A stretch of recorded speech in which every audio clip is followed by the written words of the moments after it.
తదుపరి రాశి చూసుకున్నట్లయితే మీనరాశి. ఈ మీనరాశి వారికి కూడా ఈ వారం అంటే 21 నుంచి 27 వరకు వీరికి ఏ విధంగా ఉండబోతుంది, అలాగే వీరి యొక్క ఈ వారంలో వీరికి ఎటువంటి చిన్న చిన్న దోషాలు ఉన్నా కానీ, అనుకున్న పనులు కాకుండా మధ్యలో ఏమైనా ఒడిదుడుకులు లాంటివి ఉన్నా కానీ, సో ఇవన్నీ తొలగిపోవాలి అంటే ఈ వారం మరి ఎటువంటి పరిహారం చేసుకుంటే వారికి బాగుంటుంది అంటారు, అలాగే దైవ ఆరాధన ఏ దేవుణ్ణి పూజిస్తే వీరికి బాగుంటుంది అనే అంశం గురించి కూడా మాకు ఒక్కసారి తెలియచేయండి గురువు గారు. అలాగే తల్లి.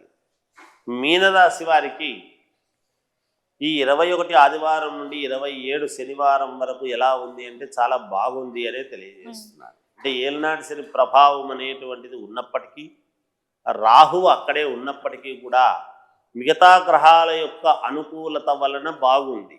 వ్యక్తిగతమైనటువంటి జాతకాలలో ఎవరిదైనా ఇబ్బంది ఉంటే అది చూసుకొని పరిష్కార మార్గాలు చేసుకోవచ్చు. అయితే ఈ వారము వీళ్లకు చాలా అనుకూలవంతముగా ఉన్నది. ఇంట బయట అనుకూల వాతావరణమే ఉంటుంది.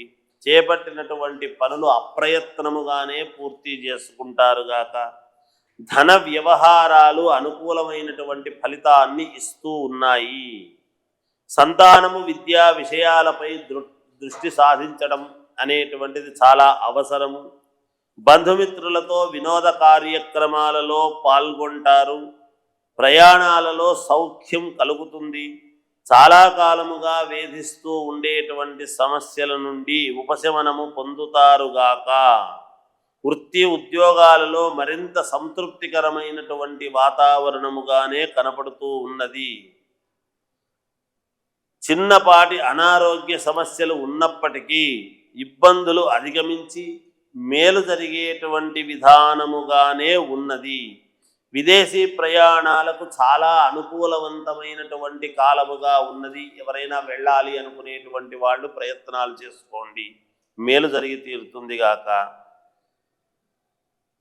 స్థిరాస్తి వివాదాలు పరిష్కార మార్గం వైపు వెళుతూ ఉన్నాయి.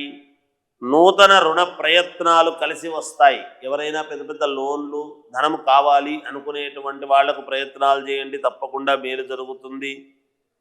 జీవిత భాగస్వామితో వివాదాలు లాంటివి జరగవచ్చునేమో, కొంచెం జాగ్రత్తగా ఉండండి. ఆమె మాటకు ఎదురు చెప్పొద్దండి, తప్పకుండా మీకు మేలు జరుగుతుంది. విలువైన పత్రాలు లాంటివి ఏమైనా ఉంటే కొంచెం జాగ్రత్త వహించి ఎత్తిపెట్టుకోండి, మేలు జరుగుతుంది. ఇంకా మెరుగైనటువంటి ఫలితాలు మేము సాధించాలి, మాకు బాగుండాలి అనుకునేటువంటి వాళ్ళు గణపతిని ఆరాధించండి, తప్పకుండా మీకు మేలు జరుగుతుంది. జయోస్తు.